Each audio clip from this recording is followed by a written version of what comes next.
जय हिंद। मैं कुमार सत्या स्वागत करता हूं आपका द एकेडमी 2.0 पर।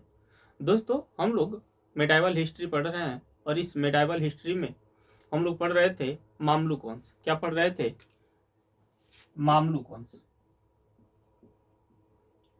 इस मामलुक वंश को और किस नाम से जाना गया? तो इसे ही गुलाम वंश कहा गया,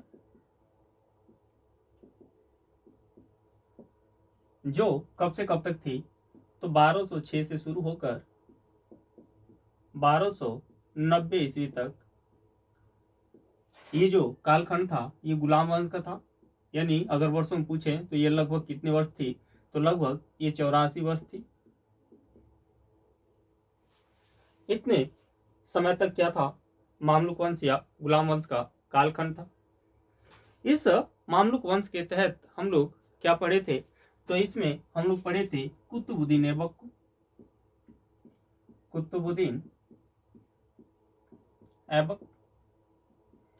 और इस कुतुबुद्दीन ऐबक को देखे थे कि ये 1206 में ये शासक बनता है और 1210 ईस्वी तक क्या करता है? ये शासन करता है। हम लोग देखे थे कि ये कुतुबुद्दीन ऐबक कौन है? तो ये कुतुबुद्दीन ऐबक मोहम्मद गौरी का दास है, गुलाम है। और जब मोहम्मद गौरी यहां से वापस जा रहा था 1206 में, तो इसे क्या किया था?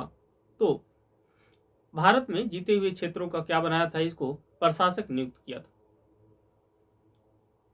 और जब वो रास्ते में जा रहा था तो कुछ लुटेरों द्वारा उसकी हत्या कर दी गई थी। उसके बाद से जो कुतुबुद्दीन ऐबक है ये शासक बनता है। और देखे थे कि इसने अपनी राजधानी कहाँ बनाई थी? तो इसकी जो राजधानी थी लाहौर थी। कहाँ थी इसकी राजधानी? लाहौर थी। इसके अलावा इसने कुछ कार्य किए थे जिनमें हमने देखा था कि इसने कुतुब मीनार का निर्माण कराया था। कुतुब मीनार। इसके अलावा 2.5 दिन का झोपड़ा बनाया। 2.5 दिन का झोपड़ा का निर्माण कराया। एक था कुआत उल इस्लाम का निर्माण कराया। ये क्या थे? इसके प्रमुख कार्य थे। इसके अलावा इसने क्या किया? तो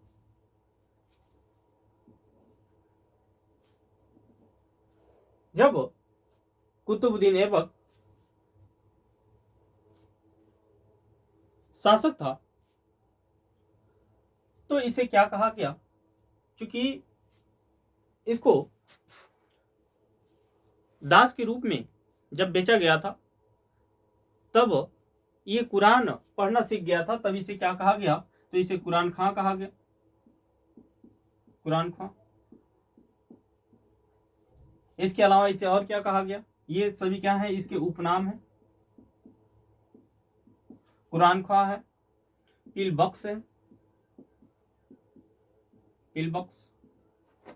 इसके अलावा क्या है? लाख बख्श। ये इसके क्या है? उपाधियां हैं, उपनाम है। जिसमें हमने देखा था कि पिल बख्श का मतलब होता है हाथियों को दान करने वाला, लाख बख्श का मतलब होता है लाखों का दान करने वाला, और कुरान खां का मतलब होता है कुरान के आयतों का पाठ करने वाला। तो ये चीजें हम क्या कर चुके थे?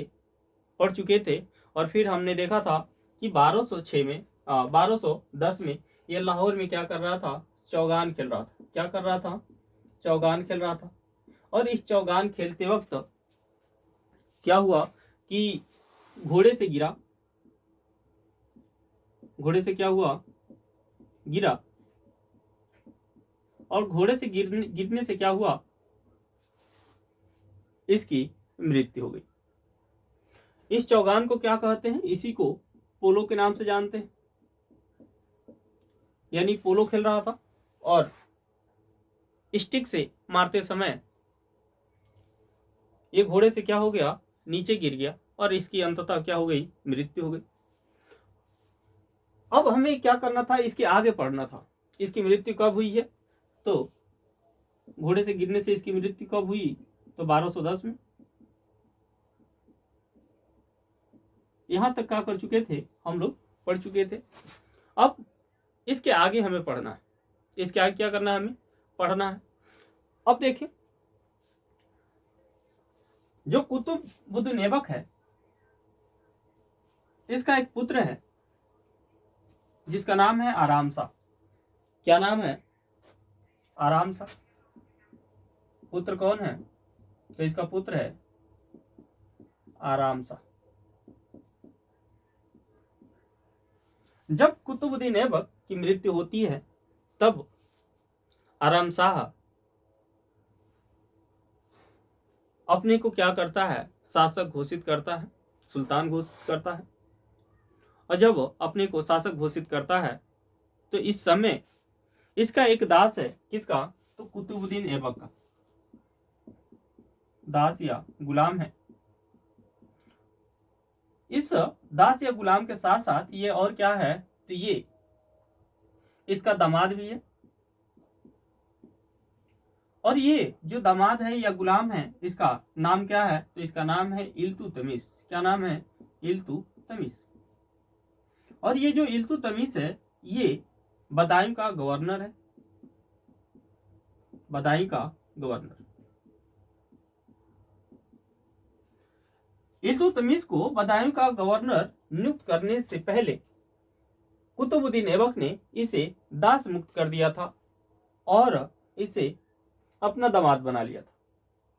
अब देखें, जो इल्तुतमिश है, जब इल्तुतमिश को कुतुबुद्दीन ऐबक के मृत्यु की खबर मिलती है तब यह भी क्या करता है कि अब ये बदायूं से लाहौर की तरफ बढ़ता है।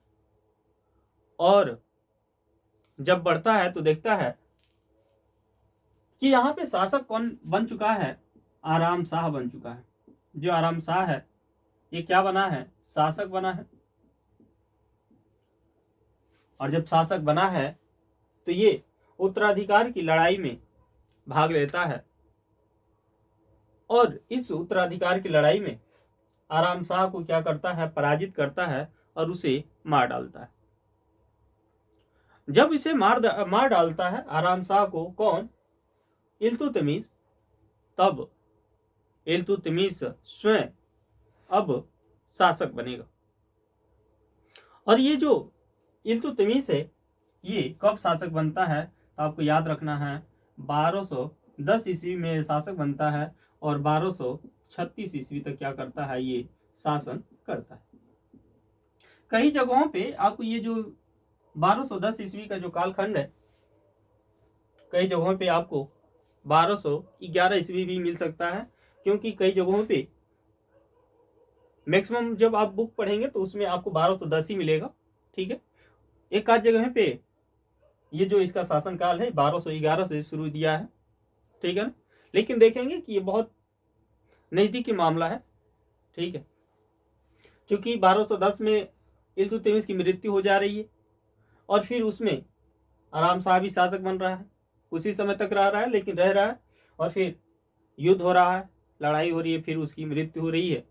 तो इस तरह से देख रहे हैं कि ये लगभग ये 1210 का अंतिम कालखंड होता है। तो इसलिए कई जगहों पे उसे 1211 मान लिया जाता है, जबकि अधिकांश जब बुक पढ़ेंगे तो उसमें आपको 1210 ही मिलेगा। अब हमें पढ़ना है इल्तुतमिश को। किसको पढ़ना है? इल्तुतमिश को।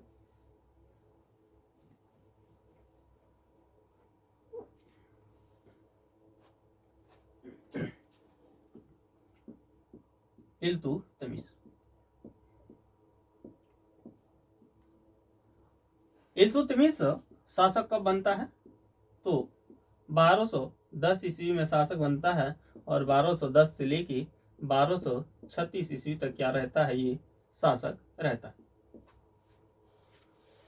जो इल्तुतमिश है, ये इल्बरी तुर्क था। कौन था? तो इल्बरी या इल्बारी तुर्क था।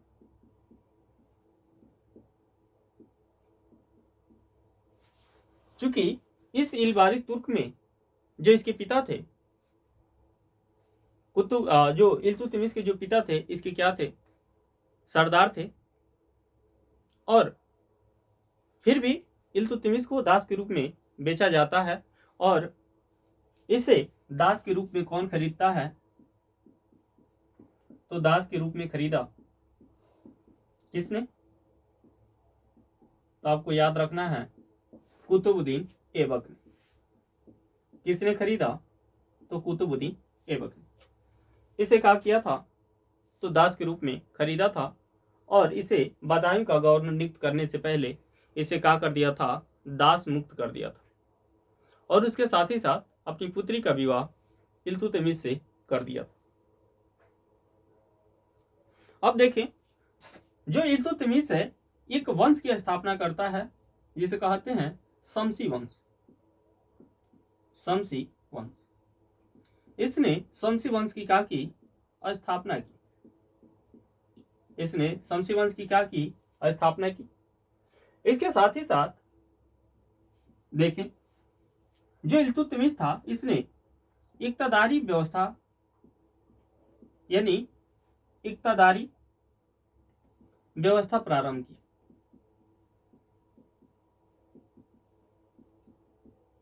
इक्तदारी व्यवस्था क्या की? इसने प्रारंभ की।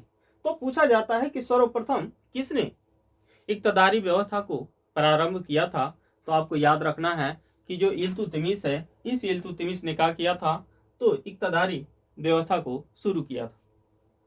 अब देखें कि ये इक्तदारी व्यवस्था है क्या?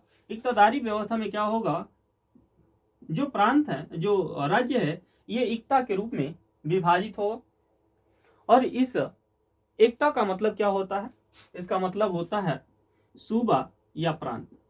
सूबा या प्रांत मतलब इसने अपने राज्य को कई सूबों में बांटा, कई प्रांतों में बांटा।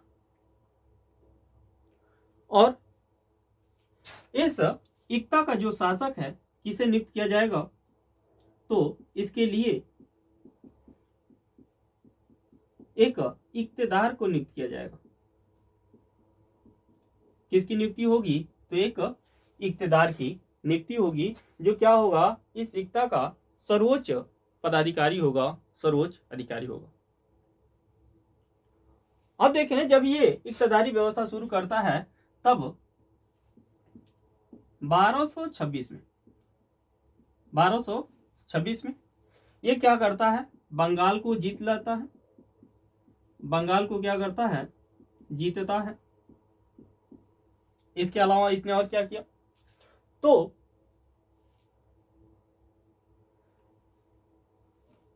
जो परमाणु की राजधानी थी, परमाणु की राजधानी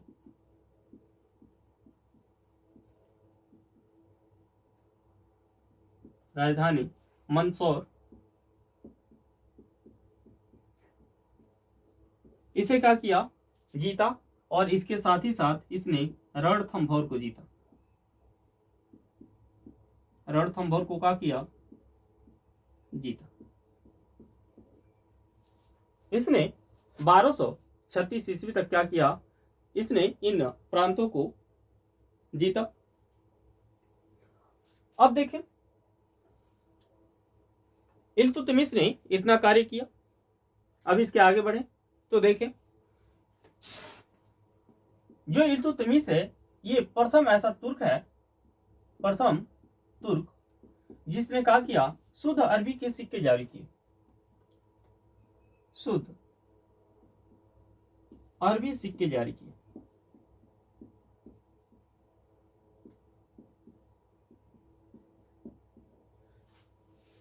जो इल्तुतमिश है ये प्रथम ऐसा तुर्क था जिसने शुद्ध अरबी सिक्के जारी किए।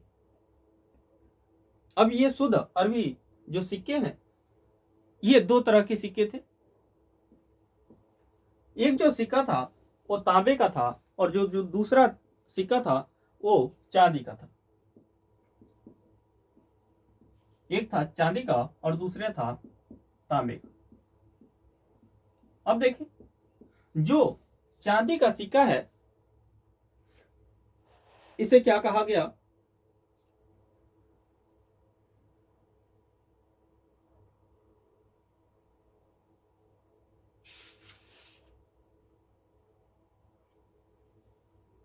तो जो चांदी का सिक्का है इसे टंका कहा गया, जबकि जो तांबे का, जो चांदी का सिक्का था इसे टंका कहा गया, और जो तांबे का सिक्का था इसे जीतल कहा गया।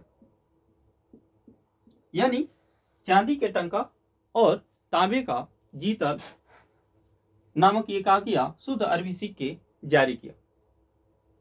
यहाँ पे आप इसको ऐसे भी याद कर सकते हैं कि ये टंका है और ये तांबा है।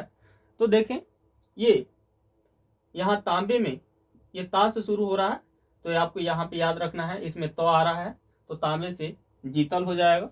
तो आप इसको ऐसे रिलेट कर सकते हैं कि यहाँ पे तांबा है तो जीतल हो गया।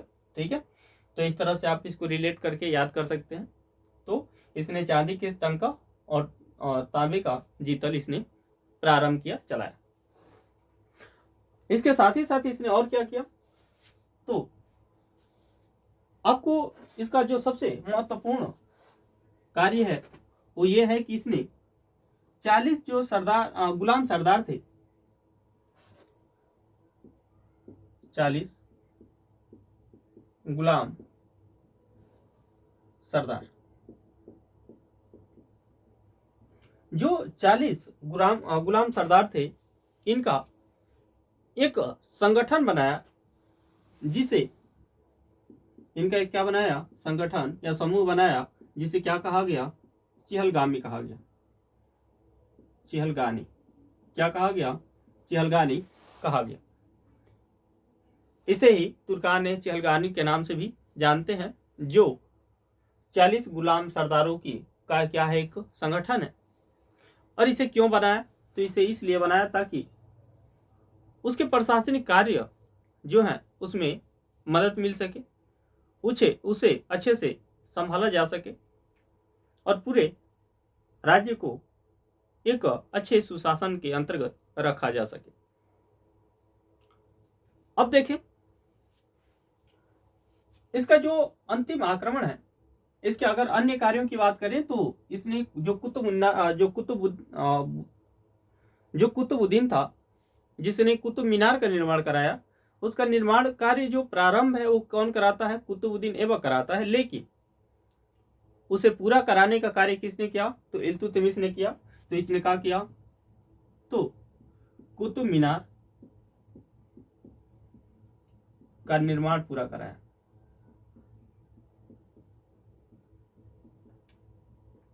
इसके अलावा इसने हौजे खास का निर्माण कराया। हौजे खास का क्या किया, निर्माण कराया।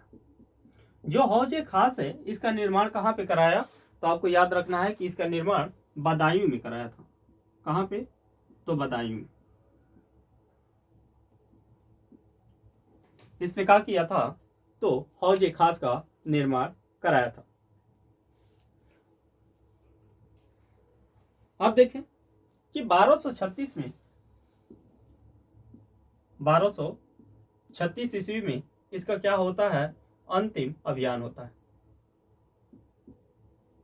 अंतिम अभियान। और जो ये 1236 का अंतिम अभियान है, ये किसके विरुद्ध है, तो आपको याद रखना है कि ये बामियान के विरुद्ध था। किसके विरुद्ध था, तो ये जो अभियान था ये बामियान के विरुद्ध था। बामियान के विरुद्ध। और इस अभियान के दौरान हुआ क्या कि 1236 ईस्वी के जो अंतिम अभियान है बामियान के विरुद्ध है, इस अभियान के दौरान इल्तुतमिश की जो तबीयत है वो बिगड़ती है और ये क्या करता है, दिल्ली आता है और दिल्ली में इसकी क्या हो जाती है, तो 1236 में ही इसकी क्या हो जाती है, मृत्यु हो जाती है। इसी समय इसकी क्या हो जाती है, मृत्यु होती है। इसके साथ ही साथ देखें, जो इल्तुतमिश है ये क्या करता है, तो इसने अपनी राजधानी को कहां लाया, तो लाहौर से दिल्ली लाया। इसकी राजधानी कहां थी, पहले राजधानी लाहौर थी और लाहौर से ये कहाँ ला दिया, दिल्ली लाया। और जब दिल्ली लाया तब इसे दिल्ली सल्तनत का वास्तविक संस्थापक कहा गया। यहीं से इसे क्या कहा जाता है, इसी कारण इसे दिल्ली का या दिल्ली सल्तनत का वास्तविक संस्थापक माना जाता है। दिल्ली सल्तनत का वास्तविक क्या माना जाता है, संस्थापक कहा जाता है या माना जाता है। ठीक है। और इस तरह से देखें कि जो इल्तुतमिश है इसका ये क्या रहा, तो इसका कार्यकाल रहा। अब जब इल्तुतमिश अपने अंतिम सांसें ले रहा था तब उस दौरान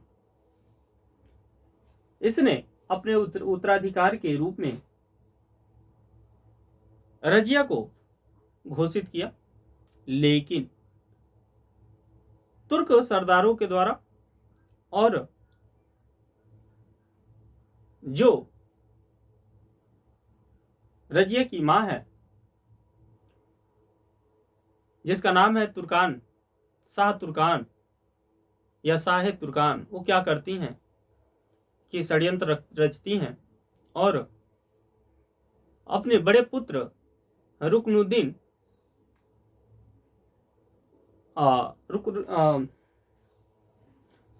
रुकनुद्दीन फिरोज शाह को क्या बनाती हैं, शासक बनाती हैं।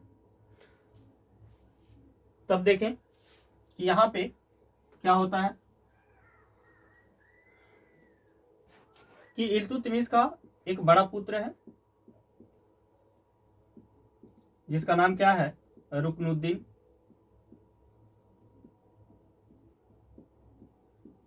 रुकनुद्दीन फिरोज शाह,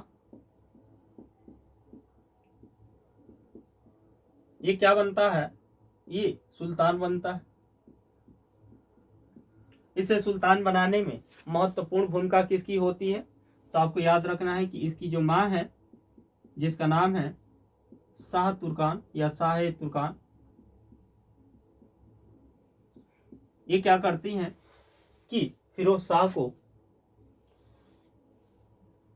सुल्तान बनाने के लिए ये षड्यंत्र रचती हैं,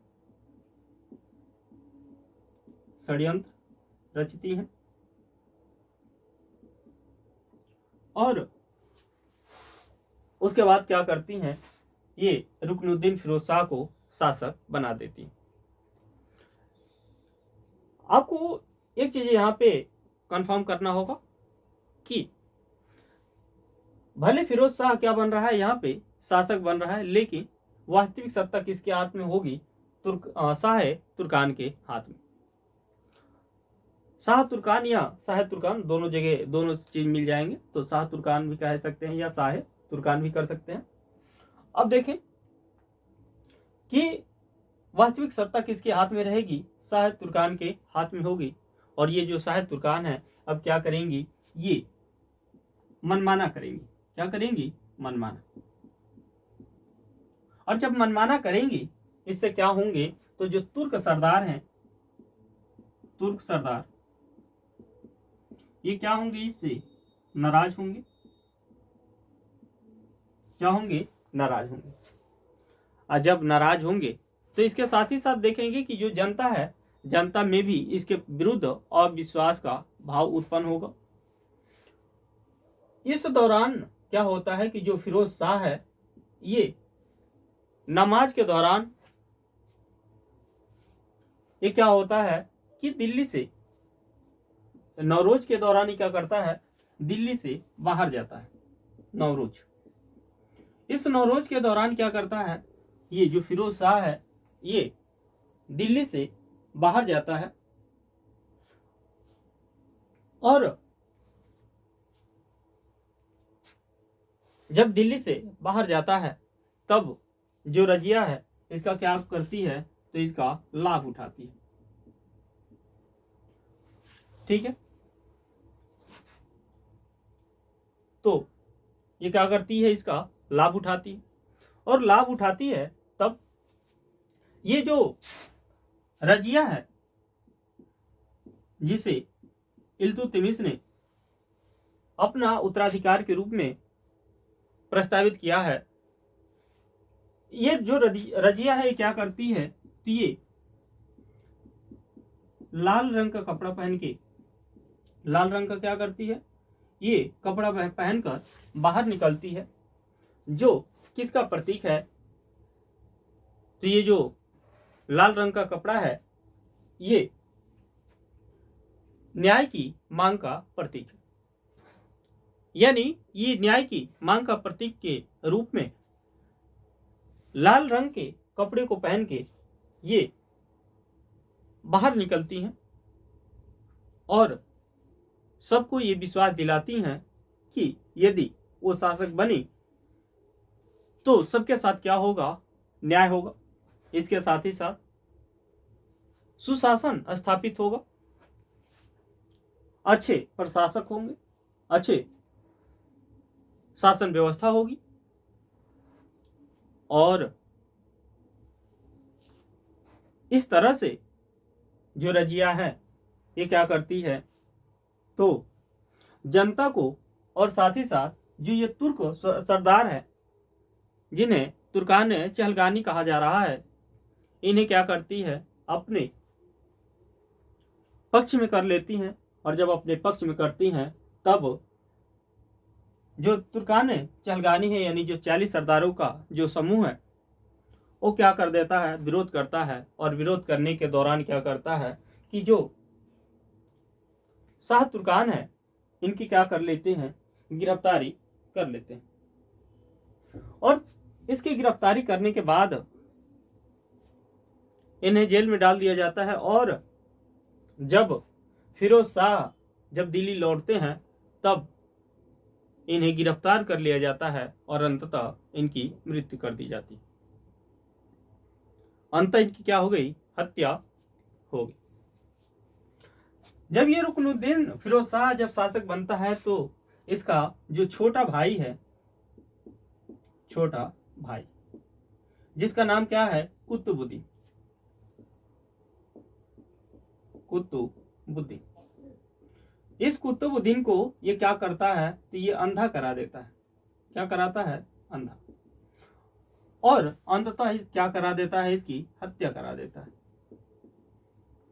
पहले क्या करता है कि अपने छोटे भाई कुतुबुद्दीन ऐबक जो कुतुबुद्दीन है इसकी क्या करता है, तो इसकी आंखें निकलवा देता है, अर्थात इसे अंधा करा देता है। और अंततः इसकी क्या करा देता है, हत्या करा देता है। और इस तरह से देखें जो रुकनुद्दीन फिरोज शाह है इसका शासन काल कब से कब तक रहता है, तो जो इसका शासन काल है ये 1236 तक रहता है। यानी ये इसका जो शासन काल है ये कब तक है, तो ये 1236 तक ही ये सीमित रह जाता है, क्योंकि लंबे समय तक ये शासन नहीं कर पाता है, क्योंकि एक अयोग्य व्यक्ति है, अकुशल व्यक्ति है, जिसे सत्ता का पूर्ण ज्ञान नहीं है, सत्ता को संभालना इसके बस की बात नहीं है, और इसलिए ये लंबे समय तक शासन नहीं कर पाता है। अब बात आती है रजिया सुल्तान की।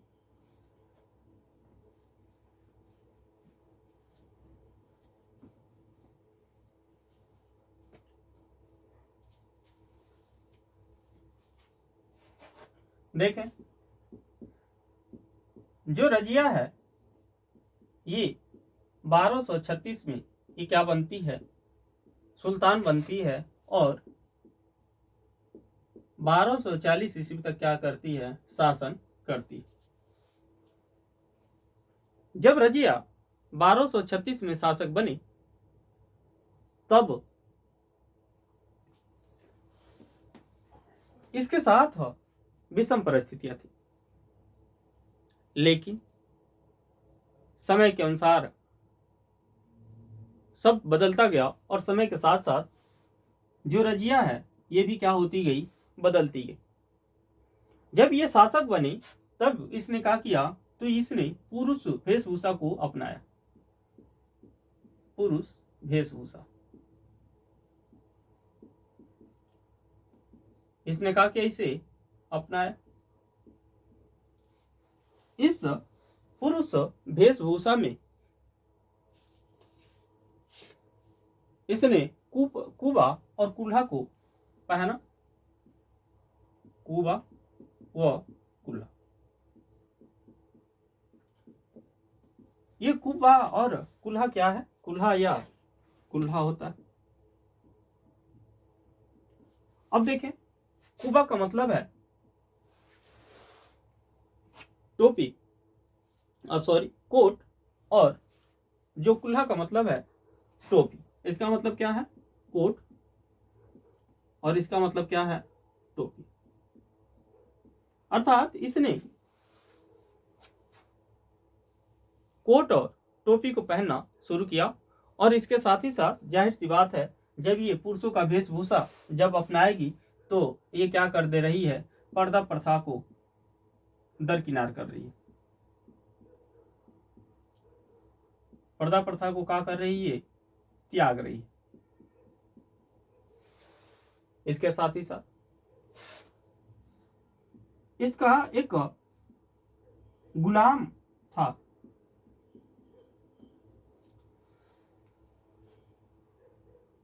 जिसका नाम था याकूत। जिसका नाम क्या था? याकूत।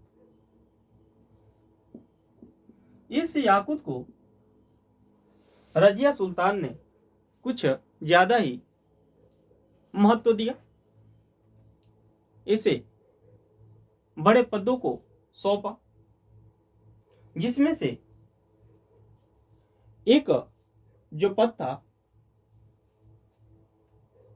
वो था अमीर आखुर। अमीर आखुर। अब देखें, जो अमीर आखुर है ये क्या होता है? तो अमीर आखुर का मतलब होता है अश्वशाला का प्रमुख अधिकारी। अश्वशाला का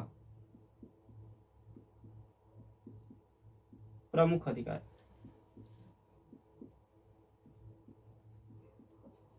अर्थात इसे अश्वशाला का प्रमुख अधिकारी नियुक्त किया। जाहिर सी बात है कि जब किसी को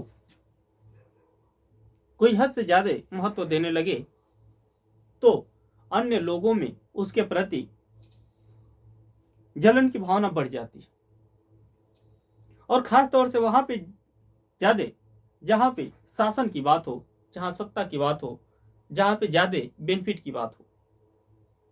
वही चीज यहां पे याकूत के साथ होता है। और देखें कि यहां पे इसके दो सेनापति हैं, जिनमें एक है अल्तुनिया,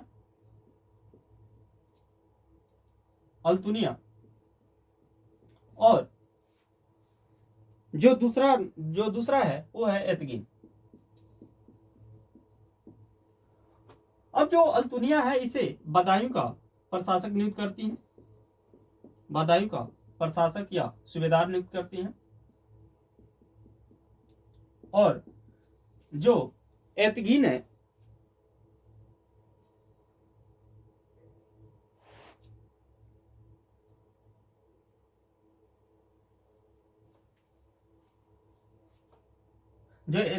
यहाँ पे जो एतगिन है ये बदायूं का प्रशासक नियुक्त होता है, बदायूं का प्रशासक, जबकि जो अल्तुनिया है ये भटिंडा का प्रशासक नियुक्त होता है, भटिंडा का प्रशासक नियुक्त होता है। अब होता यूं है कि चूंकि ये दोनों ही क्या चाह रहे हैं कि अच्छे पद को पाएं, या फिर हम क्या बने, एक शासक बन जाए। क्योंकि हर राजनेता के अंतर्गत हर राजनेता के अंदर ये भावनाएं निहित होती हैं कि वो क्या बने, वो मुख्य शासक बने। अब जो अल्तुनिया है, जो भटिंडा का जो सूबेदार नियुक्त हुआ है, प्रशासक नियुक्त हुआ है, ये क्या करता है, ये विद्रोह कर देता है। और विद्रोह करके जब विद्रोह करता है और उसके बाद से क्या करता है, याकूत की हत्या कर देता है। जब रजिया देखती है कि ये जो विद्रोह है ये बहुत ज्यादा बढ़ता जा रहा है, तब वो सोचती है कि इस अल्तुनिया को कंट्रोल करना काफी मुश्किल है। तो ये एक राजनीतिक खेल खेलती है और क्या करती है कि जो रजिया है ये अल्तुनिया से विवाह कर लेती है। और विवाह कर लेती है, उसके बाद से इस भटिंडा से जब ये दोनों वापस जा रहे होते हैं, कहाँ, दिल्ली। जब ये दिल्ली वापस जा रहे होते हैं, तब रास्ते में ही क्या हो जाती है, इन दोनों की हत्या करा दी जाती है। इन दोनों की क्या करा दी गई, हत्या। कब कराई गई, 1240 ईस्वी में। और इस तरह से रजिया का क्या हो गया, अंत हो गया।